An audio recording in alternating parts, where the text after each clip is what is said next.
Quando, no sábado à tarde, chegaram à fazenda para realizar a segunda sessão e procuraram encaminhar a fazendeira no seu desenvolvimento mediúnico, encontraram ali tremendo rebuliço, pois a fazendeira, segundo a opinião de alguns, havia enlouquecido, tendo atacado seu irmão Pedro a machadadas. A sorte é que ele, estando de olho nos movimentos da irmã, não se deixara apanhar de surpresa. Ela estava trancada em um quarto, amarrada e vigiada, quando a comitiva chegara. Assim agimos, disse-lhe Pedro, para evitar que fizesse danos aos outros e a si mesma, e tudo faz crer que seja o tal perseguidor, porque ela não fala sem ser em vingança justa e necessária. E assim, de fato, acontecia, pois o tal infeliz, realmente uma das vítimas de Pantaleão, havia a ela se colado, dominando-a inteiramente. Quanto a Pantaleão, o verdadeiro responsável, pelo menos o responsável do momento, estava escondido na estrebaria, com medo de ser encontrado pelos seus perseguidores. E como não sabia de estar desencarnado, pensava que em tudo aquilo havia loucura, pois via-se atacado por 2 homens aos quais havia morto. Ao darem entrada no quarto, onde se encontrava Séfora, não teve ela ímpetos de atacá-los, pois o infeliz que a dominava reconheceu que eram estranhos ao fato, que nada tinham com o crime de que fora vítima. Entretanto, quando a chamaram pelo nome, respondeu prontamente: eu me chamo Afrânio e não Séfora.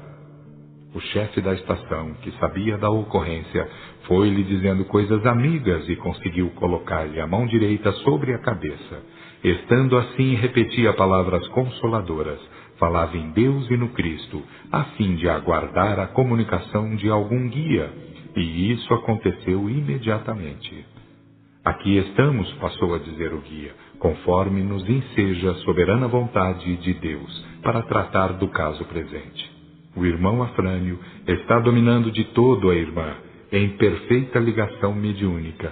É hora de fazê-lo reconhecer o erro em que incide, pois ele sabe que é desencarnado, embora não saiba por que motivo está ligado a ela, tendo abandonado o irmão Pantaleão, que está escondido na estrebaria. Ao ter notícias de Pantaleão, Afrânio deu um arranco e quis ir ao seu encalço, tendo atirado Séfora no chão, ela que se achava ainda amarrada.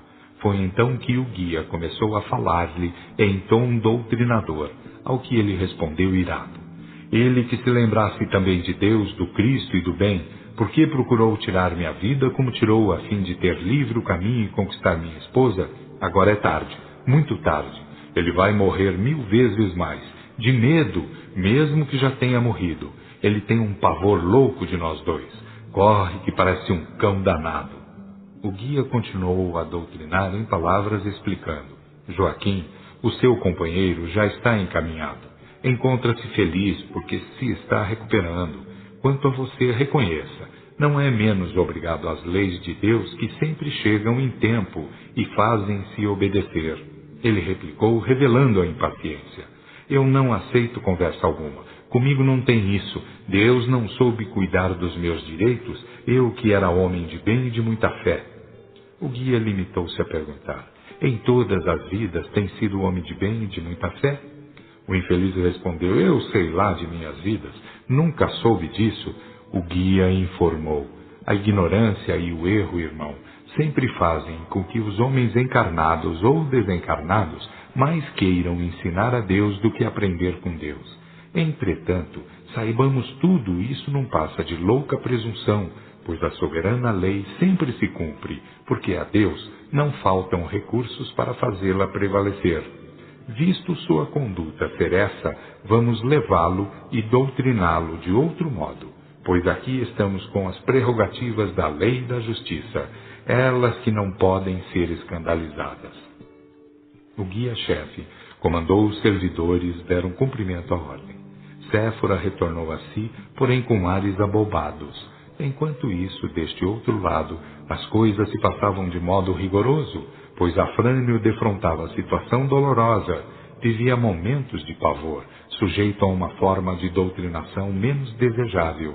É que, sendo hora, devia tomar o reto caminho por conhecimento de causa, e aquilo tudo resumia a lição, a informação que devia ter e estava tendo, uma vez que a providência tem à mão todos os recursos. Quem respeita o meu direito? Exclamou Joaquim, tomado de pavor por se ver preso de angústia íntima causada pela pressão do meio tenebroso em que o tinham metido. Deus faz mais do que respeitar apenas, falou-lhe o guia, porque a um tempo tudo engendra, sustenta e determina.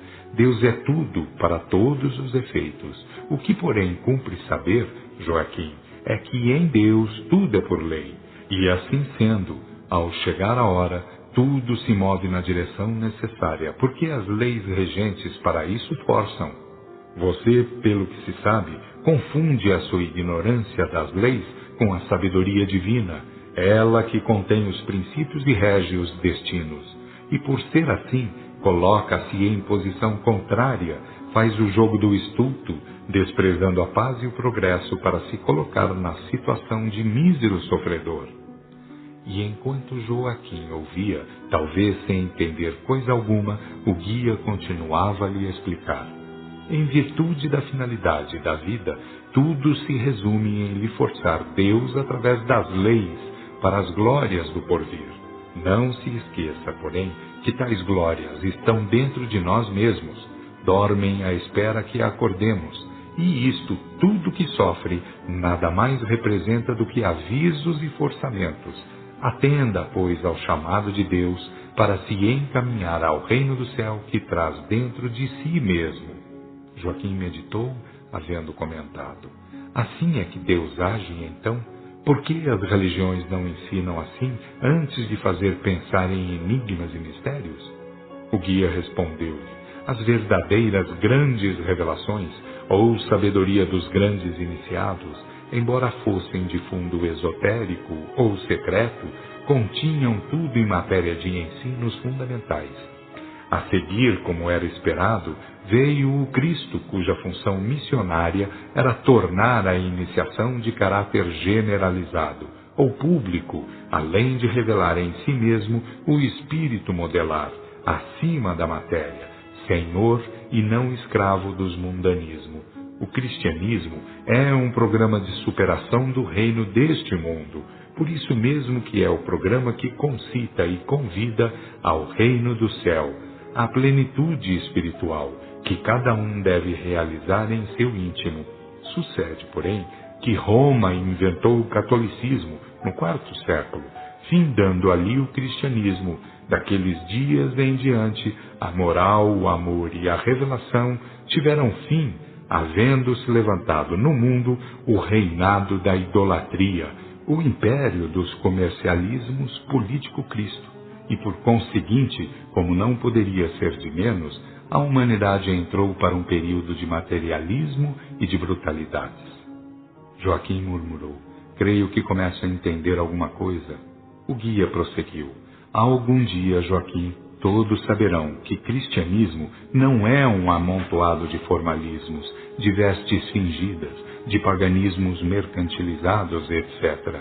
Todos reconhecerão no cristianismo a súmula iniciática, a síntese da verdade, e se houver já quem deseje reconhecer isso, basta transformar a sabedoria dos grandes iniciados em alicerce do cristianismo, dando-se a seguir ao trabalho de cultivar a moral, o amor e a revelação de modo ostensivo, assim como Jesus o fez, porque o cristianismo, até o ano de 325, ano em que Constantino o liquidou, foi simplesmente iniciático e de portas abertas, foi amplo, teve toda a humanidade por objetivo.